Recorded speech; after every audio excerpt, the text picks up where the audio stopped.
নমস্কাৰ লাৰ্নাৰ্ছ, জুৰিছ টেম্পলাৰী নতুনটো ভিডিঅ'ত মই তোমালোক সকলোকে পুনৰবাৰ স্বাগতম জনালোঁ। আজি আমাৰ এই ভিডিঅ'টো এটা নতুন টপিক হয়। টপিকটো লেণ্ড লজ অফ আছামৰ পৰা লোৱা হৈছে আৰু টপিকটোৰ নাম হ'ল the Assam urban areas rent control act 1972। চ' এই এখনৰ ওপৰত তোমালোকে মোক ভিডিঅ' বনাবৰ কাৰণে বহুত আগতে কৈ আছিলা, কিন্তু সময় আৰু সমস্যা এই দুটা কাৰণত মই সেই সময়ত তোমালোকৰ কাৰণে এই ভিডিঅ'টো আপলোড কৰিব নোৱাৰিলোঁ আৰু আজি তোমালোকৰ কাৰণে পৰীক্ষাৰ প্ৰতি সংগতি ৰাখিয়ে মই ভিডিঅ'টো আপলোড কৰিছোঁ। তেন্তে আহা অলপো পলম নকৰাকৈ আজি আমাৰ এই ভিডিঅ'টো আৰম্ভ কৰোঁ। চ' লেণ্ড লজৰ যদি মোৰ আগতীয়া ভিডিঅ'সমূহ যদি তোমালোকে ফ'ল' কৰি আছা, ইতিমধ্যে তোমালোকে জানিবলৈ পাইছা লেণ্ড লজত কিদৰে অ'নাৰ্ছে নিজৰ ৰাইট একুৱাৰ কৰিছিলে আৰু এই অ'নাৰ্ছসকলে যেতিয়া গভৰ্ণমেণ্টৰ পৰা ৰাইট পাইছিলে সেইসকলৰ লগতে এক অন্য শ্ৰেণীৰ মানুহৰো জন্ম হৈছিলে যিসকলক টিনেণ্ট বুলি কোৱা হয়। চ' এই টিনেণ্টসকলৰ কোনো ধৰণৰ নিজা মাটি নাছিলে, তেওঁলোকে অ'নাৰ্ছৰ ঘৰত থাকিয়ে সেই মাটিখিনি ইউজ কৰিছিলে, যাৰ কাৰণে এটা কনচিডাৰেশ্যন পে'মেণ্ট কৰিছিলে, সেইটোৱে হৈছে ৰেণ্ট। চ' আগৰ তোমালোকে এতিয়ালৈকে যিমানবিলাক টিনেঞ্চি ল পঢ়িছা সেইখিনিৰ লগত এই এখনৰ এটা ভাষ্ট ডিফাৰেণ্ট আছে,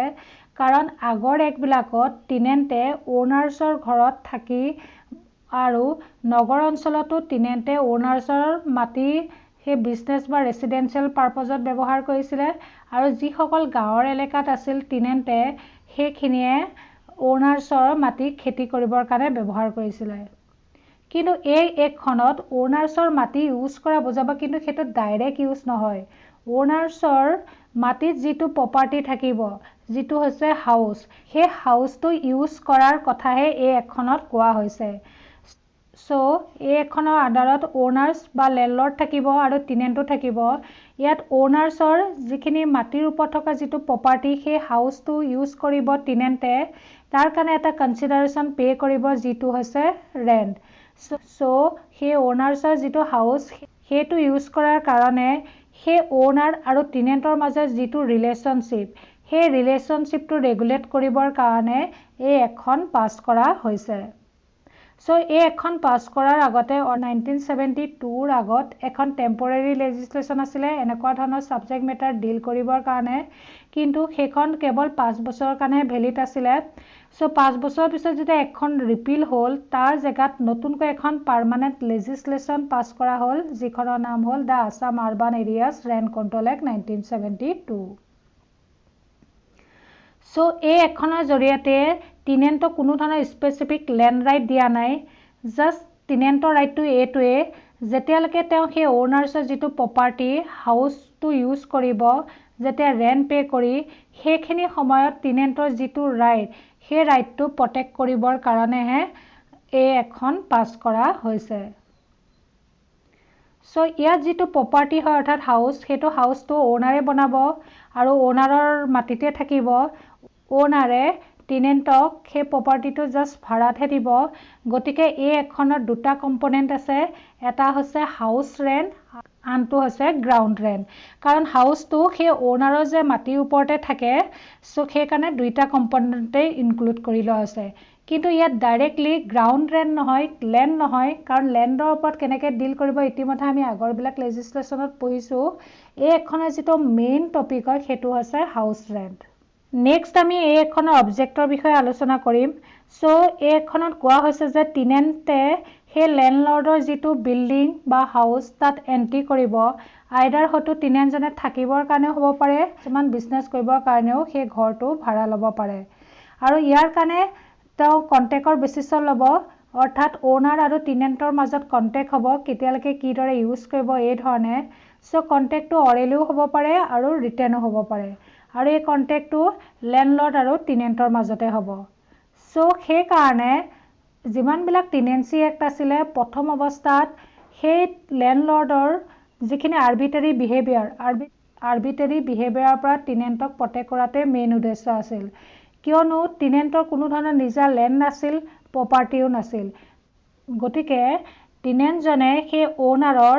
লেণ্ড অথবা প্ৰপাৰ্টিটো ইউজ কৰিছিলে। আৰু এই ক্ষেত্ৰত এই এক্টখনৰ অবজেক্টখিনি সেই প্ৰায় একেই। লেণ্ডলৰ্ডৰ যিটো মানে গ্ৰিডি বা গ্ৰেছপিং নেচাৰ বুলি কোৱা হৈছে, যাতে অযথা যাতে টিনেণ্টৰ পৰা কোনো ধৰণৰ অবাবত যাতে পইচা নলয় সেইখিনিৰ পৰাও প্ৰটেকশ্যন কৰিব বিচৰা হৈছে আৰু তাৰ পিছত কৈছে আৰ্বিট্ৰেৰী ইজেক্টমেণ্টৰ পৰা প্ৰটেকশ্যন কৰিবৰ কাৰণে অৰ্থাৎ কোনো কাৰণ নোহোৱাকৈ যাতে সেই লেণ্ডলৰ্ডজনে টিনেণ্টজনক যাতে সেই পজেশ্যনৰ পৰা বাহিৰ কৰি নিদিয়ে তাৰপিছত মষ্ট ইম্পৰ্টেণ্ট লেণ্ডলৰ্ড আৰু টিনেণ্ট কাৰণ দুইজনৰ মাজত যিটো ৰিলেশ্যনশ্বিপ ক্ৰিয়েট হৈছে সেইটো কণ্ট্ৰেক্টৰ জৰিয়তে হৈছে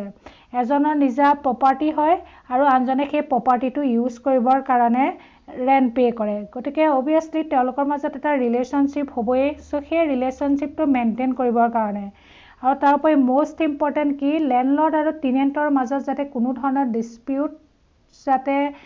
নহয় আৰু ডিছপিউট হ'লেও যাতে ছেটেলমেণ্ট কৰিব পৰা যায় চ' এই কাৰণতে এই এখন পাছ কৰা হৈছিলে চ' মেইনলি এই এখন টিনেণ্টসকলক প্ৰটেকশ্যন কৰিবৰ কাৰণে আহিছিলে কিন্তু ইয়াত একপক্ষীয়ভাৱে অকল টিনেণ্টকে প্ৰটেক্ট কৰা নাই এই একখনত তোমালোকে পিছলৈ প্ৰভিজনছবিলাক চাবা টিনেণ্টকো কিছুমান ৰাইটছ দিছে যদিও ইয়াৰ লগতে কিছুমান ডিউটি এণ্ড অব্লিগেশ্যনো দিয়া হৈছে কিন্তু তোমালোকে এটা বস্তু জানা এজন মানুহৰ যেতিয়া ৰাইট থাকে তাৰ লগত কিছুমান ডিউটিও দিয়া হয় কাৰণ সেই ৰাইটছখিনি প্ৰটেক্টেড তেতিয়াহে হ'ব যেতিয়া সেই মানুহজনে নিজৰ ভাগৰ ডিউটিখিনি পালন কৰিব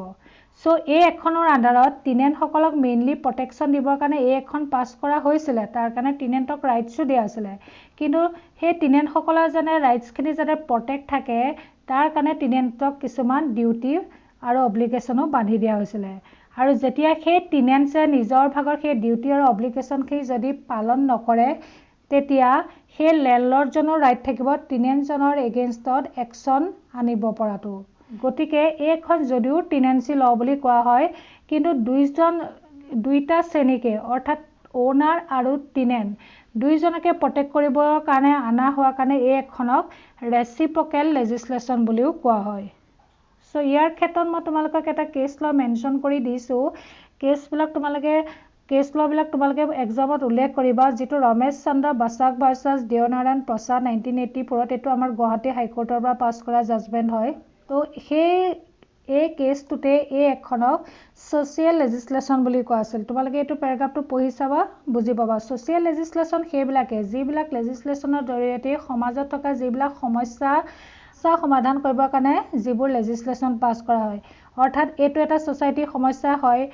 আৰু ইকনমিকো সমস্যা হয় কাৰণ টিনেণ্টসকলৰ নিজা প্ৰপাৰ্টি একো নাথাকে তেওঁলোকে অ'নাৰ ঘৰত থাকিব লাগে চ' এইবিলাক যাতে তেনেকুৱা ধৰণৰ ৰিলেশ্যনশ্বিপৰ পৰা যাতে সমাজত কোনো ধৰণৰ সমস্যা নহয় সেইকাৰণে এই এখন পাছ কৰা হৈছিলে চ' নেক্সট হৈছে subject matter of the act তো এক্টখনৰ নামৰ পৰা জানাই যে এই এখন প্ৰাইমেৰিলি এপ্লিকেবল হ'ব ক'ত আৰ্বান এৰিয়াছ চ' আৰ্বান এৰিয়াছৰ বিষয়ে ডেফিনেশ্যন তোমালোকৰ এই এখনৰ ছেকশ্যন 2G কোৱা হৈছিল চ' এখনত মই ইতিমধ্যে কৈছোঁ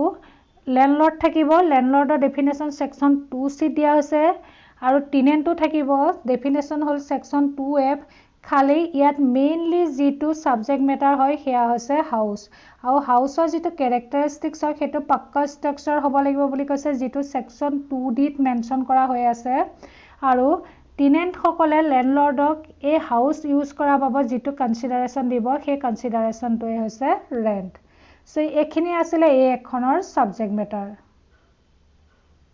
তাৰপিছত এই এখনত আমি যিটো লেণ্ডলৰ্ডৰ ডেফিনেশ্যন হয় যিটো ছেকশ্যন 2 ছাবছেকশ্যন Gত দিয়া আছে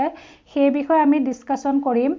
চ' লেণ্ডলৰ্ডৰ যিটো ডেফিনেশ্যন হয় কনচেপ্টটো হয় এইটো বহুত বহল হয় প্ৰথমটোত কি কৈ আছিল অ'নাৰ সেইজন যিজন নেকি ডাইৰেক্ট অৰ্থাৎ যাৰ প্ৰপাৰ্টি তেওঁৱে অ'নাৰ যিয়ে নেকি সেই প্ৰপাৰ্টিটো ৰেণ্টত দিব সেইজনক কোৱা হয় ডাইৰেক্ট অ'নাৰ আৰু নেক্সটটো কৈছে বাই এণ্ট্ৰাষ্টমেণ্ট অৰ্থাৎ এজন অ'নাৰে যদি অন্য এজন পাৰ্চনক সেই যদি অ'নাৰশ্বিপৰ দায়িত্বখিনি যদি ট্ৰান্সফাৰ কৰি দিছে চ' সেইদৰে হোৱা অ'নাৰো এই ছেকশ্যনৰ আণ্ডাৰত লেণ্ডলৰ্ড বুজাব তাৰপিছত কোৱা হৈছে ট্ৰাষ্টি বা গাৰ্ডিয়ান অৰ ৰিচিভাৰ এইসকল আছে সেইসকল পাৰ্চনে যিসকলৰ নেকি প্ৰপাৰ্টিটো নিজা নহয় তেওঁলোকে বেলেগৰ প্ৰপাৰ্টি যিটো নেকি চোৱা চিতা কৰে চ' তেওঁলোকক এই ছেকশ্যনটোৰ আণ্ডাৰত অ'নাৰ বুজাব নেক্সট আকৌ 4 নম্বৰত কোৱা হৈছে টিনেণ্ট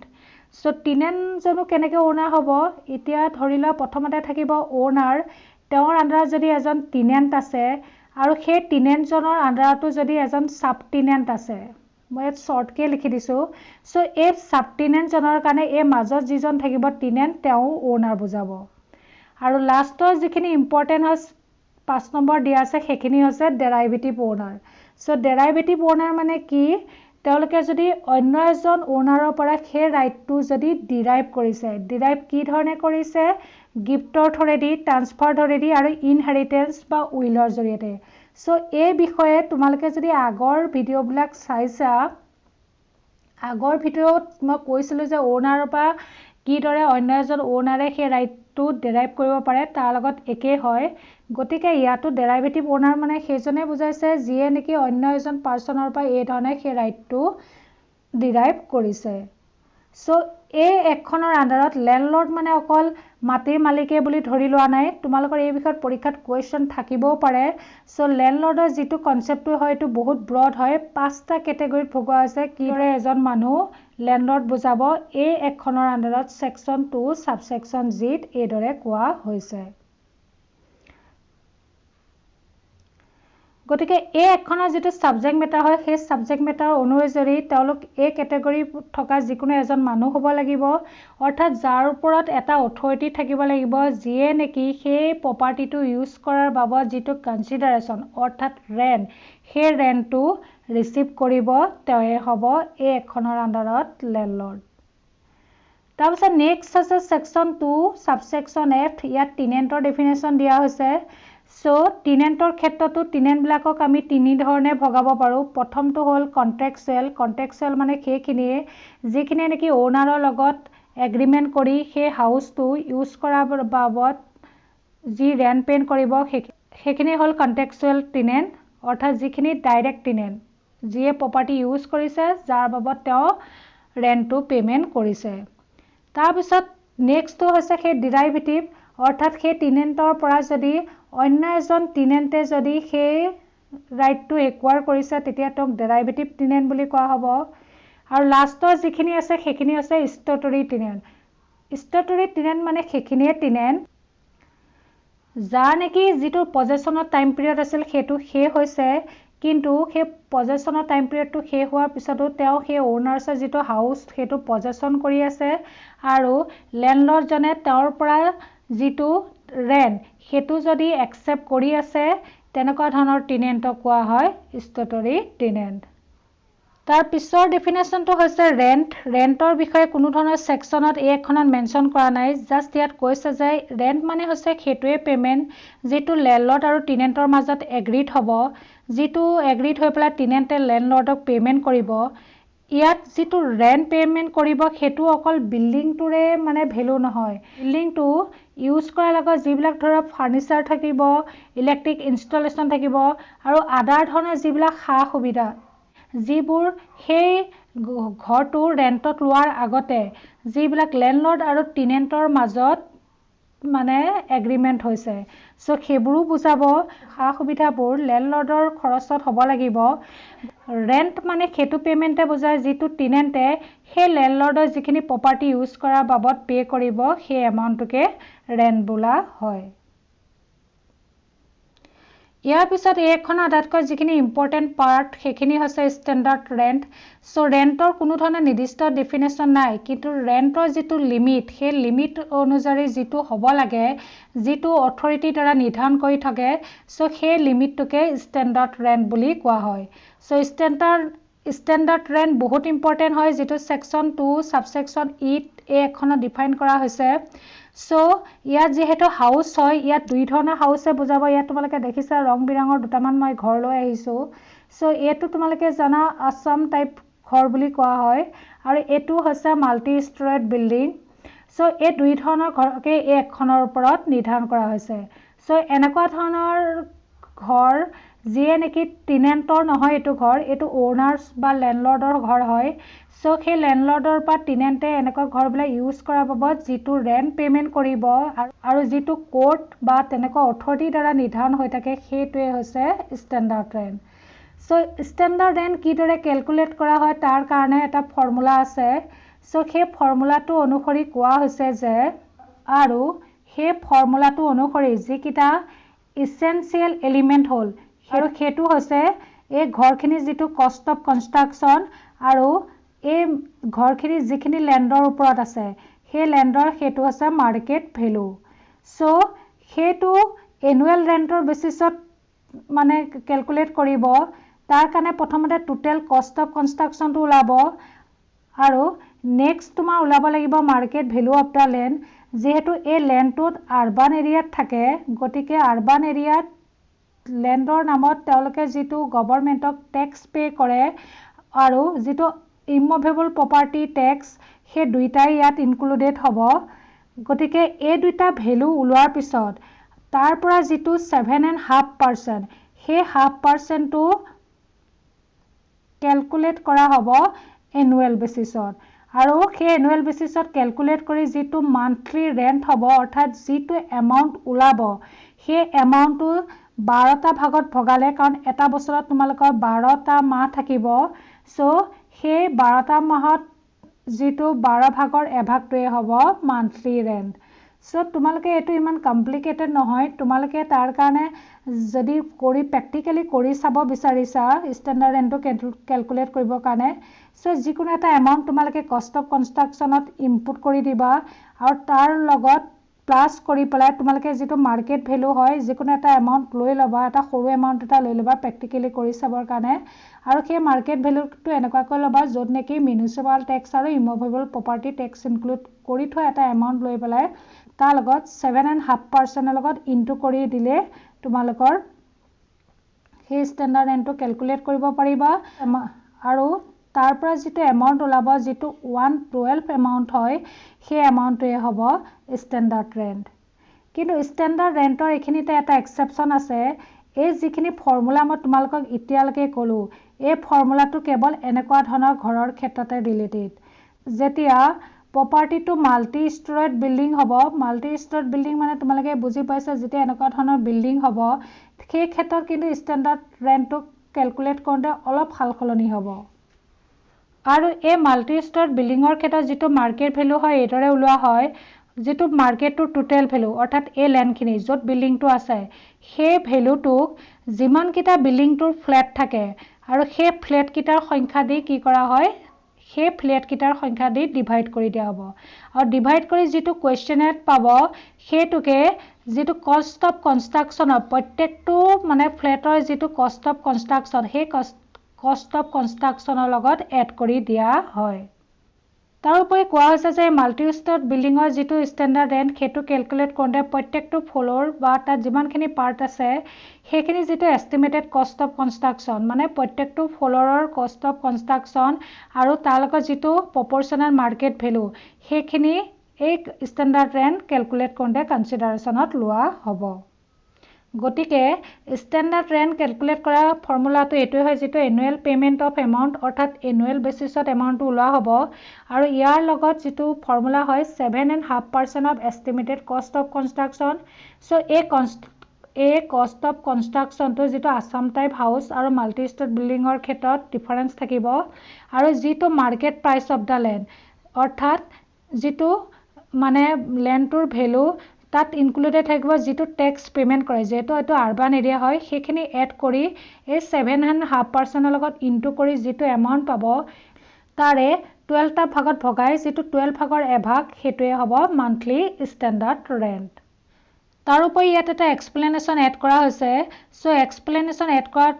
কৈছে যেটো কষ্ট অফ কনস্ট্ৰাকচন সেই কষ্টটোত যেটো হাউসটোৰ কনস্ট্ৰাকচনৰ কষ্টৰ পৰা যেটো নেকি ল্যান্ডৰ ডেপ্ৰিসিয়েশন ভ্যালু হেতু মাইনাস কৰি দিয়া হ'ব এই ক্ষেত্ৰত এটা লিমিট বান্ধি দিছে যদি পাক্কা স্ট্ৰাকচাৰ হয় পাক্কা স্ট্ৰাকচাৰ মানে সেইবোৰ যেবোৰ ইটা বালি সিমেন্ট ইউজ কৰি যেবিলাক স্ট্ৰাকচাৰ বনোৱা হয় সেইবিলাকৰ ক্ষেত্ৰত হ'ব 1% যেটো ডেপ্ৰিসিয়েশন ভ্যালু আৰু নন পাক্কা স্ট্ৰাকচাৰৰ যেটো ডেপ্ৰিসিয়েশন ভ্যালু হ'ব হেতু হৈছে 2% সো নন পাক্কা স্ট্ৰাকচাৰ হেতুৱে যেবিলাক ইটা বালি সিমেন্ট বা এনেকা ৰড ইউজ কৰি যেবোৰ বনোৱা কনস্ট্ৰাকচন নহয় সো এই ক্ষেত্ৰতে এটা ইম্পৰ্টেন্ট পইণ্ট কোৱা আছে যেটো নেকি ডেপ্ৰিসিয়েশন ভ্যালু সো ডেপ্ৰিসিয়েশন ভ্যালুটো কেতিয়াৰ পৰা ক্যালকুলেট কৰা হ'ব ইয়াত কোৱা আছে ডেপ্ৰিসিয়েশন ভ্যালুটো হেদিনাৰ পৰা ক্যালকুলেট কৰা হ'ব যি দিনা নেকি সেই কনস্ট্ৰাকচনটো কমপ্লিট হ'ব যদিহে অৰিজিনেলি ঘৰটো এটা সৰু আছিলে বা নন পাক্কা ষ্ট্ৰাকচাৰ আছিলে, তাৰপিছত যদি ঘৰটো ডাঙৰ কৰি বনোৱা হৈছে বা নন পাক্কা ষ্ট্ৰাকচাৰৰ পৰা যদি পাক্কা ষ্ট্ৰাকচাৰলৈ ডেভেলপ কৰা হ'ল,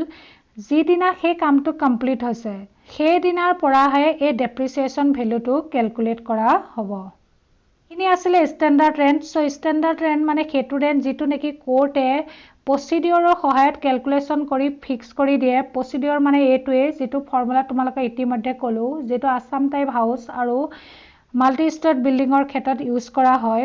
চ' সেইধৰণে কোৰ্টে ইউজ কৰি দিয়া যিটো ৰেণ্ট সেইটোৱে হৈছে ষ্টেণ্ডাৰ্ড ৰেণ্ট। চ' এই ষ্টেণ্ডাৰ্ড ৰেণ্টটো লেণ্ডলৰ্ড আৰু টিনেণ্টে কণ্টেক্ট কৰি লোৱা ৰেণ্টটো নুবুজায়। লেণ্ডলৰ্ড আৰু টিনেণ্টৰ মাজত যিটো ৰেণ্ট এগ্ৰিমেণ্ট কৰি ঠিক কৰা হয় সেইটো কোৱা হয় কণ্টেক্সুৱেল ৰেণ্ট। চ' এই কণ্টেক্সুৱেল ৰেণ্টৰ যিটো পৰিমাণ ষ্টেণ্ডাৰ্ড ৰেণ্টৰটো কম হ'ব পাৰে। চ' বৰ্তমান সময়ত যিখিনি টিনেণ্টে সেই অ'নাৰ্ছৰ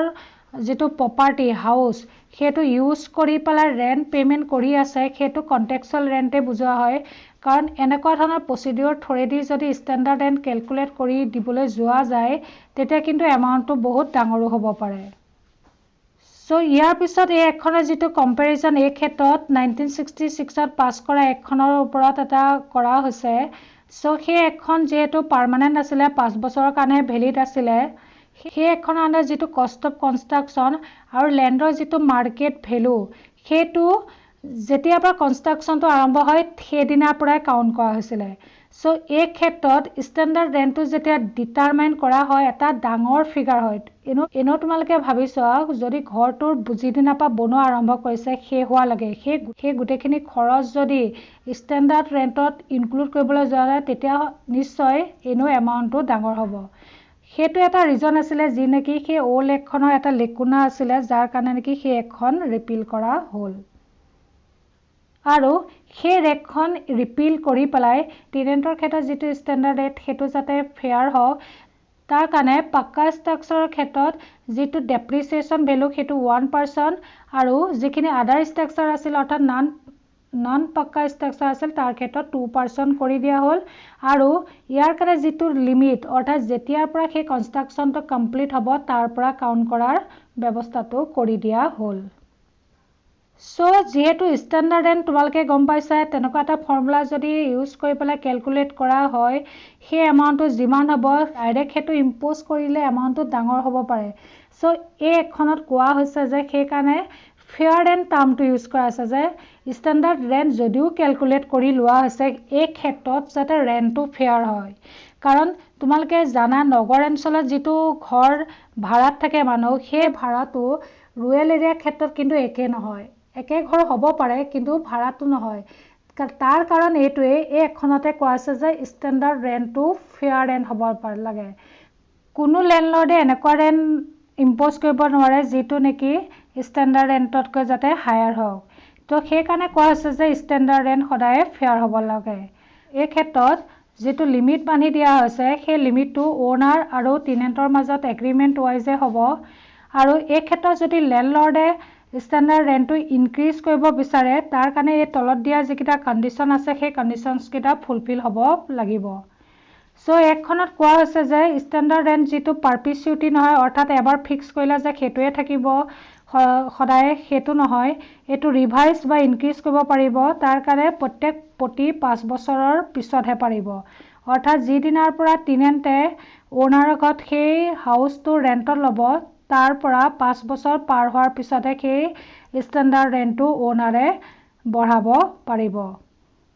চ' যিটো পজেশ্যন হ'ব সেইটো কণ্টিনিউৱাছ পজেশ্যন হ'ব লাগিব, মানে একেলেঠাৰিয়ে হ'ব লাগিব।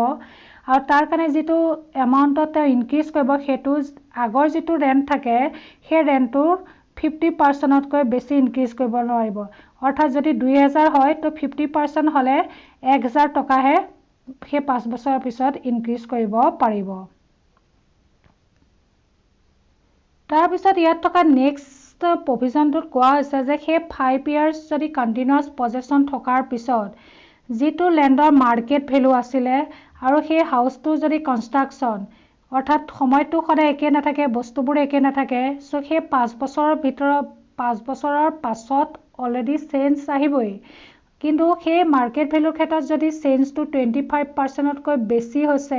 আৰু কষ্ট অফ কনষ্ট্ৰাকশ্যনৰ ক্ষেত্ৰতো 25% যদি বেছি হয়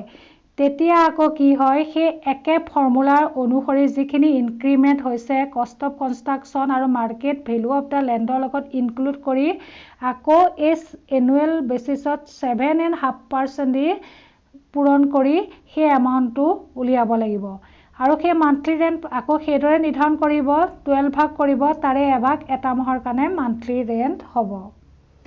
সো এইদৰে এই এখনৰ আণ্ডাৰত ষ্টেণ্ডাৰ্ড ৰেণ্ট কিদৰে ডিটাৰমিনেশ্যন হয় আৰু এনহান্সমেণ্ট কৰিব পাৰি অৰ্থাৎ বৃদ্ধি কৰিব পাৰি এই বিষয়ে ফৰ্মুলা নিৰ্ধাৰণ কৰি দিয়া হৈছে আৰু তাৰোপৰি কোৱা হৈছে যে সেই ষ্টেণ্ডাৰ্ড ৰেণ্টটো ফিক্স কৰাৰ পিছত কিবা ধৰণৰ যদি সেই প্ৰপাৰ্টিটোত এডিশ্যন হৈছে বা অল্টাৰেশ্যন হৈছে যিটোৰ কাৰণে লেণ্ডলৰ্ডে খৰচা বহন কৰিছে সো তাৰ কাৰণে মান্থলি ৰেণ্টত সেইটো বৃদ্ধি কৰিব পাৰিব কিন্তু যিটো এমাউণ্ট সেই এমাউণ্টটো সেই যিটো 1/12 অফ 7.5% যিটো কষ্ট অফ কনষ্ট্ৰাকশ্যনৰ ঠাইত ইয়াত সেই ইম্প্ৰুভমেণ্ট এডিশ্যন আৰু অল্টাৰেশ্যনখিনি ইনক্লুড কৰি দিয়া হ'ব কিন্তু ইয়াতকৈ বেছি এমাউণ্টত কিন্তু সেই লেণ্ডলৰ্ডজনে টেনেণ্টৰ পৰা ষ্টেণ্ডাৰ্ড ৰেণ্টত এড কৰিব নোৱাৰে সো এইখিনিলৈকে আছিলে প্ৰচেছ ষ্টেণ্ডাৰ্ড ৰেণ্ট কিদৰে কেলকুলেট কৰা হয় আৰু কিদৰে এনহান্সমেণ্ট কৰিব পাৰিব কি ৰিজনত এইখিনিলৈকে ডিছকাছ কৰা হৈছে সো তাৰপিছত ষ্টেণ্ডাৰ্ড ৰেণ্টৰ যিটো কম্পেৰিজন কৰা হৈছে কণ্টেক্সুৱেল ৰেণ্ট ইতিমধ্যে কৈছোঁ ষ্টেণ্ডাৰ্ড ৰেণ্ট সেইটোৱে ৰেণ্ট যিটো প্ৰপাৰ অথৰিটি অৰ্থাৎ কোৰ্টে সেই প্ৰচিডিঅ'ৰ এডপ্ট কৰি কেলকুলেট কৰি দিব আৰু কণ্টেক্সুৱেল ৰেণ্ট সেইটোৱে বেচিছটো সেইটোৱে থাকিব খালি সেই ৰেণ্টটোৰ ওপৰত লেণ্ডলৰ্ড আৰু টেনেণ্টে এগ্ৰিমেণ্ট কৰি ঠিক কৰি ল'ব পাৰে সো ষ্টেণ্ডাৰ্ড ৰেণ্ট সদায় ফেয়াৰ হ'ব লাগিব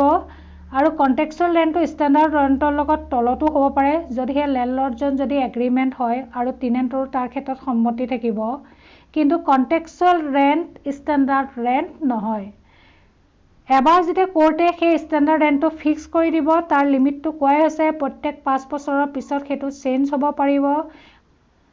আৰু এবাৰ যদি কণ্টেক্সুৱেল ৰেণ্টটো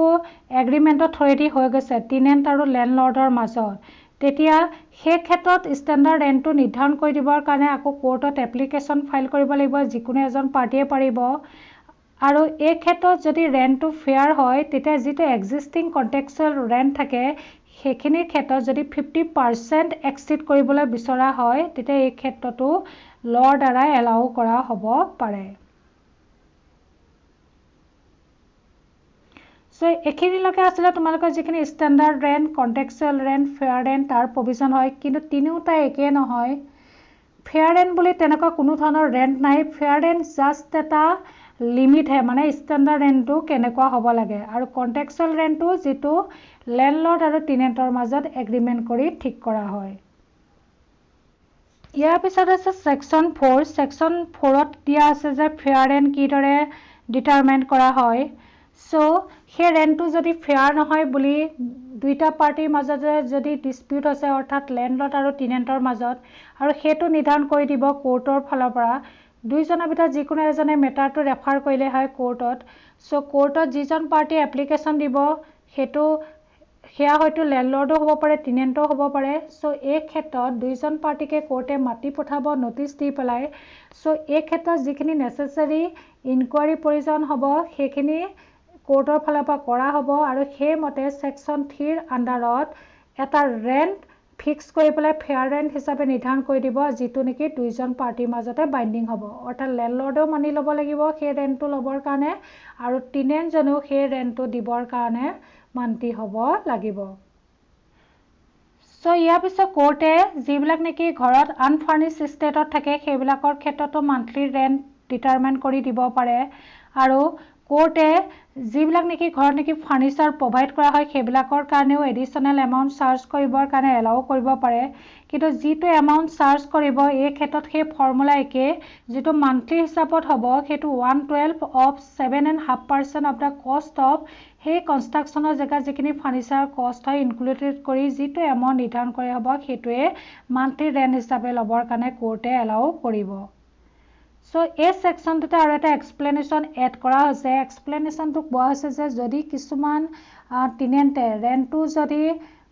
মানে মান্থলি বা ইয়াৰলি বেচিছত যদি পেমেণ্ট নকৰে সো এই ক্ষেত্ৰত যিটো এভাৰেজ মান্থলি ৰেণ্ট হ'ব সেই ক্ষেত্ৰত যিটো ডেইলি ৰেণ্ট হ'ব সেইটো প্ৰপৰ্চনেটৰ হিচাপত 30 টাইমছ কৰি পেলাই ঠিক কৰি দিয়া হ'ব সেই লেণ্ডলৰ্ড আৰু টেনেণ্টৰ মাজত যিটো এমাউণ্ট হ'ব এইদৰে কেলকুলেশ্যন কৰি সেই এমাউণ্টটোৱে টেনেণ্টে লেণ্ডলৰ্ডক পেমেণ্ট কৰিব লাগিব ইয়াৰ পিছত আছে সেকশন 5 ইম্পৰ্টেণ্ট হয় কাৰণ এই সেকশন 5তে এই এখন আহা যিটো প্ৰাইমেৰী অবজেক্ট অৰ্থাৎ টেনেণ্টৰ প্ৰটেকশ্যন এই সেকশনৰ আণ্ডাৰতে দিয়া হৈছে এই সেকশনৰ মতে কোৱা হৈছে যে কোনো লেণ্ডলৰ্ডে টেনেণ্টক আৰ্বিট্ৰেৰীভাৱে ইজেক্টমেণ্ট কৰিব নোৱাৰিব কিন্তু ইজেক্টমেণ্ট নকৰাৰ কাৰণ এইটো যেতিয়ালৈকে টেনেণ্টে সেই যিটো ষ্টেণ্ডাৰ্ড ৰেণ্ট পেমেণ্ট কৰি থাকিব তেতিয়ালৈকে কোনো গ্ৰাউণ্ডত লেণ্ডলৰ্ডে টেনেণ্টক আৰ্বিট্ৰেৰীলি ইজেক্টমেণ্ট কৰিব নোৱাৰে সো ইজেক্টমেণ্ট কৰিব কাৰণে ইয়াত কিছুমান গ্ৰাউণ্ড দিয়া হৈছে সো গ্ৰাউণ্ডবিলাক ইয়াত উল্লেখ কৰা হৈছে তাৰে সেকশন 5 সাবসেকশন 1 ক্লজ 8 কোৱা হৈছে যদি এজন টেনেণ্টে যিখন ট্ৰান্সফাৰ অফ প্ৰপাৰ্টি এক্ট আছে তাৰ যিখিনি প্ৰভিজন সেকশন 108ত তাৰ যিকেইটা ক্লজ আছে এম ক্লজ অ' আৰু ক্লজ পি সো এইখিনি যিখিনি লিজৰ আৰু লিজিট অৰ্থাৎ যিখিনি ৰেগুলেশ্যনৰ মাজতে এটা প্ৰপাৰ্টি এজন মানে আন এজন মানুহক লিজত দিয়ে সেইখিনি বিষয়ে কোৱা হৈছে সো তাৰে কিছুমান ৰুল ইয়াতো এপ্লিকেবল হ'ব সো সেই কণ্টেক্টটোৰ অনুসৰি যেতিয়া এজন টেনেণ্টে লেণ্ডলৰ্ডৰ পৰা সেই প্ৰপাৰ্টিটো লিজতে ল'ব বা ৰেণ্টত ল'ব সেই প্ৰপাৰ্টিটো ভালকৈ ৰখাটো টেনেণ্টৰ প্ৰধান দায়িত্ব আৰু যদি সেই প্ৰপাৰ্টিটো যদি ভেলুটো ডেপ্ৰিচিয়েট কৰি দিছে অৰ্থাৎ সেই প্ৰপাৰ্টিটো যদি তেওঁ ইউজ কৰাৰ নামৰ পাছত যদি বেলেগ এজনক যদি আকৌ ভাড়াত দিব পৰা নাযায় তেতিয়া কিন্তু সেই গ্ৰাউণ্ডত সেই লেণ্ডলৰ্ডে টেনেণ্টক সেই পজেশ্যনৰ পৰা ইজেক্ট কৰিব পাৰে সো এই ক্ষেত্ৰত আৰু এটা বস্তু কোৱা হৈছে ইয়াত লিজৰ মানে প্ৰপাৰ্টিটো যাৰ হয় আৰু তেওঁৰ পৰা যোনে প্ৰপাৰ্টিটো ল'ব তেওঁক কোৱা হয় লিজি ইয়াৰ ক্ষেত্ৰত লিজৰ ওনাৰকে বুজাইছে আৰু লিজি টেনেণ্টকে বুজাইছে গতিকে যেতিয়া টেনেণ্টজন সেই ওনাৰজনৰ প্ৰপাৰ্টিত থাকিব তেতিয়া কিন্তু সেই লেণ্ডলৰ্ডৰ কনচেণ্ট নোহোৱাকৈ টেনেণ্টে কোনো ধৰণৰ পাৰ্মানেণ্ট ষ্ট্ৰাকচাৰ সেই মাটিখিনিত বনাব নোৱাৰিব তাৰপিছত নেক্সটটো হৈছে সেকশন 5 সাবসেকশন 1 ক্লজ বি ইয়াৰ যিটো ৰিজন আছে সেইটো হৈছে নুইচেঞ্চ অৰ এনুৱেঞ্চ বুজিটো পাইছে নুইচেঞ্চ মানে যিটো অযথা ডিষ্টাৰবেঞ্চ অৰ্থাৎ তুমি টেনেণ্ট হয় লেণ্ডলৰ্ডৰ ঘৰত আছা সো প্ৰপাৰ্টিটো ইউজ কৰাৰ আগতে যিকোনো ধৰণৰ নুইচেঞ্চ ক্ৰিয়েট কৰি আছে অকল লেণ্ডলৰ্ডৰ ক্ষতি নহয় তাত থকা ওচৰে পাজৰে মানুহৰ যদি ক্ষতি আছে ধৰা ৰাতি 12 বজিছে যিকোনো ধৰণৰ মাইক বা হাল্লা গুল্লা এনেকুৱা ধৰণৰ সমস্যা সদায় কৰি থকা হয় সো এই ক্ষেত্ৰত সেই লেণ্ডলৰ্ডে টেনেণ্টক সেই হাউচৰ পজেশ্যনৰ পৰা ইজেক্ট কৰিব পাৰে গতিকে যিসকল টেনেণ্টত থকা ভালকৈ থাকিব কাৰণ যদি এনেকুৱা ধৰণৰ নুইচেঞ্চ ক্ৰিয়েট কৰা তেতিয়াতো লেণ্ডলৰ্ডেতো ইজেক্টমেণ্ট কৰিব লগতে লেণ্ডলৰ্ডে যিটো মালিক এটা গানেই আছে নহয় পুলিচো মাতি আনিব পাৰে ইয়াৰ পিছত সেকশন 5 সাবসেকশন 1 ক্লজ চি ইয়াত থকা গ্ৰাউণ্ডটো হৈছে বনাফাইড অকুপেশ্যন অৰ্থাৎ কেতিয়াবা কি হ'ব পাৰে লেণ্ডলৰ্ডজনে সেই যিটো হাউচ হয় সেই হাউচটো ৰিপেয়াৰ কৰিবৰ কাৰণে বা ৰিবিল্ডিং কৰিবৰ কাৰণে আৰু তাতে তেওঁ কিছুমান নিজৰ বিজনেছ ষ্টাৰ্ট কৰিবলৈ যদি বিচাৰে আৰু তেনেকুৱা অন্য ধৰণৰ যিবিলাক ৰিজনেবল গ্ৰাউণ্ড হয় যিবিলাক নেকি কোৰ্টৰ পৰা একচেপ্ট কৰা হয় বনাফাইড গ্ৰাউণ্ডত সো তেনেকুৱাৰ ক্ষেত্ৰতো সেই ওনাৰজনে টেনেণ্টজনক সেই হাউচৰ পজেশ্যনটো এৰিবৰ কাৰণে ক'ব পাৰে তাৰপিছত নেক্সট আছে সেকশন 5 সাবসেকশন 1 ক্লজ টি সো এই সেকশনটোত কোৱা আছে যেতিয়া টেনেণ্টৰ যিহেতু ঘৰটোৰ পজেশ্যনটোহে লৈ আছে এটা কনচিডাৰেশ্যন পে'মেণ্ট কৰি পেলাই যদি টেনেণ্টে আকৌ সেই পজেশ্যনটো যদি বেলেগ এজনক আকৌ ভাড়া দিছে সো এই ক্ষেত্ৰত কি হ'ব পাৰে টেনেণ্টজনৰ ডাইৰেক্ট ইজেক্টমেণ্ট হ'ব পাৰে তাৰপিছত নেক্সট আছে সেকশন 5 সাবসেকশন 1 ক্লজ ই সো এই কাৰণটোত হৈছে ডিফল্টাৰ মানে সেইজনে যিজন নেকি সময়মতে যিটো ৰেণ্ট পে'মেণ্ট কৰিব লাগে সেই ৰেণ্টটো পে'মেণ্ট যদি নকৰে। সো আৰম্ভণিতে কোৱা হৈছিলে টেনেণ্টৰ তেতিয়ালৈকে ইজেক্টমেণ্ট নহয় যেতিয়ালৈকে তেওঁ সেই ষ্টেণ্ডাৰ্ড ৰেণ্টটো পে'মেণ্ট কৰিব, আৰু যেতিয়া তেওঁ ৰেণ্টটো ডিউ হৈছে তেওঁ পে'মেণ্ট কৰা নাই, যিটো নেকি এৰিয়াৰ হৈ গৈ আছে, অৰ্থাৎ আজি দিম কালি দিম এনেকুৱা হৈ আছে। সো তেনেকুৱা ক্ষেত্ৰত যেতিয়া অতিৰিক্ত হ'ব সেই ক্ষেত্ৰত লেণ্ডলৰ্ডে টেনেণ্টৰ ইজেক্টমেণ্ট কৰিব পাৰে। তাৰপিছত ইয়াৰ পিছত যিটো ইম্পৰ্টেণ্ট পইণ্ট সেইটো হয় যে সেই ৰেণ্টটো টেনেণ্টে লেণ্ডলৰ্ডক কেতিয়া পে'মেণ্ট কৰিব। সো ৰেণ্ট পে'মেণ্ট কৰা দিন সেইটোৱে প্ৰত্যেক মাহৰ যিটো শেষৰ দিনটো, অৰ্থাৎ 30 দিনৰ দিনা আৰু 31 দিনৰ দিনাও হ'ব পাৰে, কিন্তু সেই ডেটটো টেনেণ্ট আৰু লেণ্ডলৰ্ডৰ মাজত এগ্ৰিমেণ্ট কৰিও ল'ব পাৰে। সো এগ্ৰিমেণ্ট কৰি ল'লে সেই ডেটটো যিটো ডেটত তেওঁলোকে ফিক্স কৰি লয় সেইদিনাই হ'ব, আৰু যদি তেনেকুৱা কোনো ধৰণৰ এগ্ৰিমেণ্ট নাথাকে তেতিয়া প্ৰত্যেক মাহৰ যিটো লাষ্ট ডে হয় সেইটোৱে ৰেণ্ট পে'মেণ্ট কৰা দিন হ'ব বুলি এই ছেকশ্যন 5 ছাবছেকশ্যন 1 ক্লজ ইত কোৱা হৈছে। তাৰপিছত হৈছে ছেকশ্যন 5 ছাবছেকশ্যন 1 ক্লজ এফ। এই ছেকশ্যনটোত কোৱা হৈছে যেতিয়া এজন টেনেণ্টক ধৰি লোৱা সেই চুইটেবল এটা ৰেচিডেঞ্চ দিয়া হৈছে, অৰ্থাৎ ঘৰটোৰ ৰেণ্টত দিয়া হৈছে, আৰু তাতে যদি টেনেণ্টে যদি অন্য ধৰণৰ মানে ৰেচিডেঞ্চ যদি বনাই লৈছে, সো এই ক্ষেত্ৰত সেই যিটো প্ৰত্যেকটো চাৰ্কামষ্টেঞ্চৰ অনুসৰি সেই টেনেণ্টজনৰ ইভিকশ্যনটো লেণ্ডলৰ্ডৰ থ্ৰুৱেদি হ'ব পাৰে। সো এইখিনি আছিলে গ্ৰাউণ্ড। এইখিনি গ্ৰাউণ্ডৰ আণ্ডাৰত যদি টেনেণ্টে কিবা ধৰণে এনেকুৱা ইয়াত উল্লেখ কৰা মতে যদি কাম কৰে তেতিয়া টেনেণ্টজনৰ ইজেক্টমেণ্ট হ'ব, আৰু এইখিনি যদি ইয়াত থকা গ্ৰাউণ্ডবিলাকৰ মতে যদি টেনেণ্টজনে এনেকুৱা একো ধৰণৰ কাম নকৰে তেতিয়া টেনেণ্টজন প্ৰটেকশ্যন পাব এই একখনৰ আণ্ডাৰত। কিন্তু প্ৰটেকশ্যন পাবৰ কাৰণে আটাইতকৈ ইছেঞ্চিয়েল ৰিকুৱাৰমেণ্টটো হয় যিটো ৰেণ্ট হয় টেনেণ্টে অ'নাৰ্ছক পে'মেণ্ট কৰিবই লাগিব। ইয়াৰ পিছত হৈছে ছেকশ্যন 5 ছাবছেকশ্যন 3। এই ছেকশ্যনটোত কোৱা হৈছে ৰেষ্টিটিউশ্যনৰ বিষয়ে, অৰ্থাৎ ইয়াৰ আগৰ ছেকশ্যনবিলাকত এজন লেণ্ডলৰ্ডে টেনেণ্টক কিদৰে ইজেক্টমেণ্ট কৰিব সেই বিষয়ে কোৱা হৈছিল। তাৰে এটা গ্ৰাউণ্ড আছিলে যে বোনাফাইড অকুপেশ্যনৰ কাৰণে, অৰ্থাৎ যেতিয়া এজন লেণ্ডলৰ্ডে নিজৰ মাটিত কিবা ধৰণৰ কনষ্ট্ৰাকশ্যন, ৰিপেয়াৰ বা বিজনেছ যদি ষ্টাৰ্ট কৰিম বুলি কৈ সেই টেনেণ্টজনক যদি ইভিক কৰি দিছে, তেনেকুৱা ক্ষেত্ৰত যদি টেনেণ্টজনে ইভিকশ্যন হৈছে, সো ইভিকশ্যন হোৱাৰ পিছত লেণ্ডলৰ্ডে যদি তেনেকুৱা কোনো ধৰণৰ কাম আৰম্ভ কৰা নাই, অৰ্থাৎ সেই টেনেণ্টজনৰ ইজেকশ্যন হোৱাৰ 15 দিনৰ ভিতৰত লেণ্ডলৰ্ডে সেই ঘৰটোত কোনো ধৰণৰ অকুপায়ো কৰা নাই বা তেনেকৈ কোৱাৰ মতে কোনো ধৰণৰ বিজনেছ বা ৰিপেয়াৰিং এনেকুৱা ধৰণৰ কাম কৰা নাই, আৰু তাৰো পিছত কি কৰিছে লেণ্ডলৰ্ডে যদি সেই টেনেণ্টজনৰ ইজেকশ্যন হোৱাৰ 6 মাহৰ পিছত আকৌ যদি বেলেগক যদি সেই ঘৰটো ভাড়াত দি দিছে, আৰু সেই ক্ষেত্ৰত যদি টেনেণ্টে যদি কোৰ্টক জনায় তেতিয়া চিভিল কোৰ্টে হ'ব এই ক্ষেত্ৰত তেওঁলোকৰ ক্ষেত্ৰত যিটো ডিছপিউট ছেটেলমেণ্ট কৰাৰ মেকানিজিম। সো যেতিয়া টেনেণ্টে সেই চিভিল কোৰ্টত এপ্লাই কৰিব, সো চিভিল কোৰ্টে সেই লেণ্ডলৰ্ডজনক পুনৰ ডিৰেক্ট কৰিব পাৰে সেই আগৰ যিজন ইজেক্টেড টেনেণ্ট তেওঁক যাতে পজেশ্যনটো ঘূৰাই দিবৰ কাৰণে, আৰু তাৰ কাৰণে এটা স্পেচিফাইড টাইম পিৰিয়ড বান্ধি দিব, আৰু সেই ইজেকশ্যনৰ কাৰণে এই টেনেণ্টজনৰ যিখিনি ক্ষতি হৈছিলে সেই ক্ষতিখিনিৰ কাৰণে উপযুক্ত কম্পেনচেশ্যন পে'মেণ্ট কৰিবৰ কাৰণেও লেণ্ডলৰ্ডজনক কোৰ্টে অৰ্ডাৰ দিব পাৰে। সো এইদৰে যেতিয়া টেনেণ্টজনে এই পদ্ধতিৰ জৰিয়তে সেই ঘৰটোত যেতিয়া পজেশ্যনটো ঘূৰাই পাব তাকেই কোৱা হয় ৰেষ্টিটিউশ্যন। আৰু ৰেষ্টিটিউশ্যনৰ পৰা এইদৰে টেনেণ্টজনে বেনিফিট পাবলৈ হ'লে তেওঁ কোৰ্টক সেই ইজেকশ্যনৰ উইদিন 7 মান্থৰ ভিতৰত এপ্লাই কৰিব লাগিব, আৰু এই ক্ষেত্ৰত কোৰ্টে যি ধৰণৰ ডিৰেকশ্যন দিব সেইখিনি এটা ডিক্ৰী নিচিনাকৈ ফ'ৰ্চ থাকিব।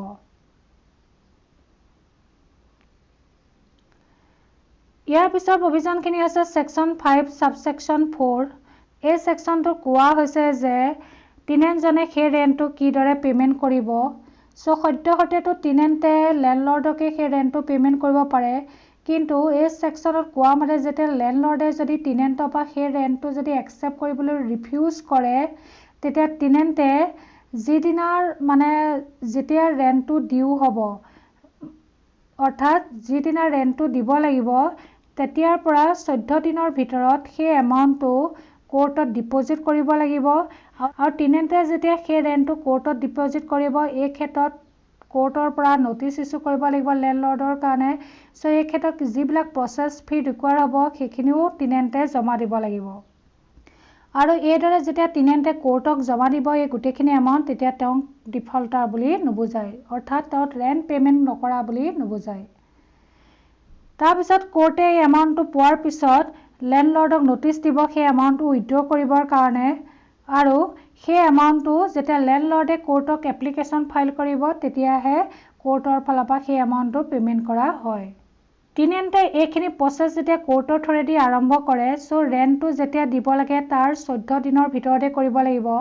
আৰু সেই 14 দিনটো যদি পাৰ হৈ যায়, সেই 14 দিনৰ পাছত যদি তেওঁ এই প্ৰচিডিঅ'ৰবিলাক আৰম্ভ কৰে তেতিয়া কিন্তু টেনেণ্টক ডিফল্টাৰে বুজাব। সো এই ক্ষেত্ৰত যিটো কেছ ল হয় সেইটো হৈছে অমৰ বাহাদুৰ থাপা ভাৰ্চাছ আব্দুল ৰয়। এই কেছ লটোতে সেই ডিচিশ্যনটো ডেলিভাৰ কৰা হৈছিলে। তাৰোপৰি অন্য এটা যিটো কেছ ল হয় সেইটো আব্দুল মতিন চৌধুৰী ভাৰ্চাছ নেলি আনন্দ দত্তা বেংক। এই কেছ লটো আৰু এটা ডিচিশ্যন দিয়া হৈছিলে টেনেণ্টে যে এই কোৰ্টত ৰেণ্ট ডিপজিট কৰাৰ যিটো সুবিধা সেইটো যে লেণ্ডলৰ্ডে যে ৰিফিউজ কৰাৰ কাৰণেহে যে তেওঁ কোৰ্টত পে'মেণ্ট কৰিব গৈ আছে, এই ক্ষেত্ৰত টেনেণ্টে উপযুক্ত প্ৰমাণ কোৰ্টক দেখাব লাগিব। তাৰপিছতে তোমালোকৰ এই মই বাকী কেছবিলাক উল্লেখ কৰি দিছোঁ। ইয়াতো কোৱা হৈছে যে টেনেণ্টছে যিটো টাইম পিৰিয়ড এগ্ৰিড হয় তাৰ ভিতৰতে ৰেণ্টটো পে'মেণ্ট কৰিব লাগিব। গতিকে যেতিয়া ওপৰত থকা এই গোটেইবিলাক কণ্ডিশ্যনছ ফুলফিল হ'ব তেতিয়াহে টেনেণ্টে যিটো কোৰ্টত সেই ৰেণ্টটো ডিপজিট দিয়ে সেইটো ভেলুড ডিপজিট বুলি কনচিডাৰ কৰা হ'ব এই ছেকশ্যন 5 ছাবছেকশ্যন 4 মতে। তাৰপিছত নেক্সট ছেকশ্যন 6 হৈছে। ছেকশ্যন 6খিনি হৈছে ডিউটিজ এণ্ড অব্লিগেশ্যন অফ লেণ্ডলৰ্ড। এইখিনি ইমান বুজাবলগীয়া একো নাই, কাৰণ তোমালোকে এইটো জানাই যেতিয়া এজন অ'নাৰে নিজৰ এটা হাউচ ভাড়া দিলে তেওঁৰ কিছুমান ডিউটি থাকিব। সেই হাউচটোৰ সাপেক্ষে যিটো উইণ্ড প্ৰুফ হ'ব লাগিব, ৱাটাৰ প্ৰুফ হ'ব লাগিব, অৰ্থাৎ ৰ'দ বৰষুণ যদি সোমোৱাৰ আগতে এনেও মানুহে ভাড়া ল'বলৈ বাৰু নাযায়। তাৰ উপৰিও যিখিনি এক্সিষ্টিং ইছেঞ্চিয়েল ছাপ্লাই দিব লাগিব, যেনে চেনিটেৰী এৰেঞ্জমেণ্ট, ৱাটাৰ থাকিব লাগিব, ইলেক্ট্ৰিচিটি থাকিব লাগিব। আৰু তাৰোপৰিও যে যদি কেতিয়াবা যদি সেই ছাপ্লাইখিনি যদি বা ইছেঞ্চিয়েলখিনি যদি নষ্ট হৈ যায়, সো এই ক্ষেত্ৰত লেণ্ডলৰ্ডৰ ডিউটি হ'ল সেইখিনি সময়ে সময়ে চোৱা চিতা কৰা, তাৰোপৰিও সেইখিনি যাতে ৰিপেয়াৰ কৰি দিয়ে। আৰু যিখিনি ইয়াৰ উপৰিও অন্য ধৰণৰ সা সুবিধা যিখিনি নেকি লেণ্ডলৰ্ডজনে দিব লাগে সেই গোটেইখিনি সুবিধা দিয়াটোৱে হৈছে এই ছেকশ্যন 6ৰ মতে প্ৰতিজন লেণ্ডলৰ্ডৰে ডিউটি। সো ইয়াৰ ক্ষেত্ৰত তোমালোকৰ এইটো কেছ ল কিতাপত উল্লেখ আছে। কেছ লটো তোমালোকে এবাৰ চাবা, তাত লেণ্ডলৰ্ডৰ ডিউটিৰ বিষয়ে কোৱা আছে ৰংগীলাল শৰ্মা ভাৰ্চাছ পুৰুষোত্তম লাল শৰ্মা। ইয়াৰ পিছত হৈছে ছেকশ্যন 7। এই প্ৰভিজনছখিনি টেনেণ্টৰ কাৰণে হয়। ইয়াৰ আগতে যিখিনি ছেকশ্যন 6ত লেণ্ডলৰ্ডক ডিউটি এটা ইম্প'জ কৰি দিয়া হৈছিলে যে তেওঁ সময়মতে সেই হাউচ ইছেঞ্চিয়েলবিলাকৰ ছাপ্লাই বা সেইবোৰ চোৱা চিতা কৰিব। কিন্তু সেই ক্ষেত্ৰত যদি তেওঁ ডিউটিটো পাৰফৰ্ম কৰিবলৈ যদি অসমৰ্থ হয় আৰু ইয়াৰ পিছত যদি টেনেণ্টে নিজৰ পইচা খৰচ কৰি ধৰা সেইখিনি ৰিপেয়াৰ বা ৰিবিল্ডিং যদি কিবা বস্তু কৰি লৈছে, সো এই ক্ষেত্ৰত ছেকশ্যন 7-এ সেইসকল টেনেণ্টক ৰিবেটি প্ৰভাইড কৰিছে। সো ইয়াৰ কাৰণে টেনেণ্টে কোৰ্টক এপ্লাই কৰিব আৰু সেই বিষয়ে যেন লেণ্ডলৰ্ডজন যেন নেগলিজেণ্ট আছিলে সেই বিষয়ে জনাব। তাৰপিছত কোৰ্টৰ পৰা আকৌ লেণ্ডলৰ্ডলৈ ইছ্যু হ'ব আৰু এই ক্ষেত্ৰত তেওঁ কাৰণ দৰ্শাব লাগিব লেণ্ডলৰ্ডে টেনেণ্টে যিবিলাক গ্ৰাউণ্ড এপ্লিকেশ্যনত লিখিছে। আৰু টেনেণ্টে যদি সেই ক্ষেত্ৰত যদি নিজৰ কাৰণ দৰ্শাব নোৱাৰে তেতিয়া কোৰ্টে তেওঁক ডাইৰেক্ট কৰিব যিমানখিনি ৰিপেয়াৰ বা ৰিষ্ট'ৰ কৰিব লাগে ইছেঞ্চিয়েল ছাপ্লাইখিনিৰ কাৰণে এটা ফিক্স পিৰিয়ডত লেণ্ডলৰ্ডে কৰিব লাগিব। আৰু যদি সেইখিনি যদি লেণ্ডলৰ্ডে যদি ফেইলাৰ হৈ যায়, কোৰ্টৰ ডাইৰেকশ্যন মতে যদি কাম কৰিবলৈ ব্যৰ্থ হয়, তেতিয়া কোৰ্টে সেই টেনেণ্টজনক সেই এপ্লিকেশ্যনখন কনচিডাৰ কৰি পেলাই যিমানখিনি খৰচা হয় সেইখিনি নিৰ্ধাৰণ কৰি দিব। আৰু টেনেণ্টে যিটো ৰেণ্ট পে'মেণ্ট কৰি থাকিব সেই ৰেণ্টৰ পৰা সেই এমাউণ্টটো ডিডাক্ট কৰি দিয়া হ'ব। এই ক্ষেত্ৰত টেনেণ্টে নিজে ডিডাকশ্যন কৰিব নোৱাৰে, সো ইয়াৰ কাৰণে কোৰ্টৰ পাৰ্মিশ্যন লৈহে কৰিব পাৰিব। সো এই সেকশনটোতে কোৰ্টৰ ফালৰ পৰা লেণ্ডলৰ্ডক সাফিচিয়েন্ট কষ্ট দেখুৱাৰ কথা কৈছিলে যে কি কাৰণত তেওঁ নিজৰ ডিউটিবিলাক পালন কৰাত ব্যৰ্থ হয়। ইয়াত সাফিচিয়েন্ট কষ্ট কি হ'ব সেইটো ডিটাৰমাইন কৰি দিয়া নাই, কিন্তু কোৰ্টে সেই সাৰ্কামস্টেন্সবোৰৰ পৰা সাফিচিয়েন্ট কষ্টবোৰ নিৰ্ধাৰণ কৰি ল'ব। ইয়াৰ পিছত আছে সেকশন 8। এই সেকশন 8ত এপিলৰ প্ৰভিজনছ দিয়া হৈছে, অৰ্থাৎ যিবিলাক গ্ৰাউণ্ডত কোৰ্টে অৰ্ডাৰ পাছ কৰিছে, যেনে সেকশন 3 আৰু 4 যিবোৰ অলৰেডি ডিছকাছ কৰিছোঁ, আৰু সেকশন 5। সো এই সেকশনবিলাকৰ আণ্ডাৰত যদি কোৰ্টে অৰ্ডাৰ পাছ কৰিছে, তাৰোপৰি সেকশন 7ত যিবিলাক নেকি ৰিপেয়াৰ বা ৰিষ্টৰেশ্যনৰ যিবিলাক ডাইৰেকশ্যন আছিলে, তো এইবিলাক সেকশনত পাছ কৰা অৰ্ডাৰৰ পৰা যদি কোনোবা পাৰ্টি এগ্ৰিপ্ট হয়, যিখন কোৰ্টে সেই অৰ্ডাৰটো পাছ কৰিছে সেই কোৰ্টত গৈ হায়াৰ জুৰিছডিকশ্যন থকা কোৰ্টত পাৰ্টিয়ে এপিল কৰিব পাৰিব বুলি এই সেকশনটোত কোৱা হৈছে। সো লাৰ্নাৰ্ছ, এইখনে আছিলে the Assam urban areas rent control act 1972। So এই ভিডিঅ'টোৰ জৰিয়তে যিমান পাৰি এইখনৰ ইম্পৰ্টেণ্ট প্ৰভিজনছখিনি মই কভাৰ কৰিবলৈ চেষ্টা কৰিছোঁ। তোমালোকৰ ভিডিঅ'টো তোমালোকে এবাৰ শুনিবা, প্ৰভিজনছখিনি বুজিবলৈ ট্ৰাই কৰিবা, আৰু কিবা যদি কনফিউজন থাকে তেতিয়া তোমালোকে কমেণ্ট বক্সত কমেণ্ট কৰিব পাৰিবা। আৰু যোৱাৰ আগতে তোমালোকৰ বহুতো আমাৰ লাৰ্নাৰ্ছ আছে যি নেকি ভিডিঅ' চাইছা, তোমালোকলৈ অনুৰোধ আছে যে তোমালোকে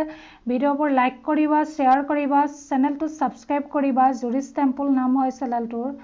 আৰু লগতে যিটো বেল আইকন আছে, বেল আইকনটো প্ৰেছ কৰি দিবা যাতে ইয়াৰ ভৱিষ্যতে আৰু ভিডিঅ' ইয়াত আহি থাকিব, তাৰ কাৰণে যাতে তোমালোকে নটিফিকেশ্যনবোৰ পাই থকা।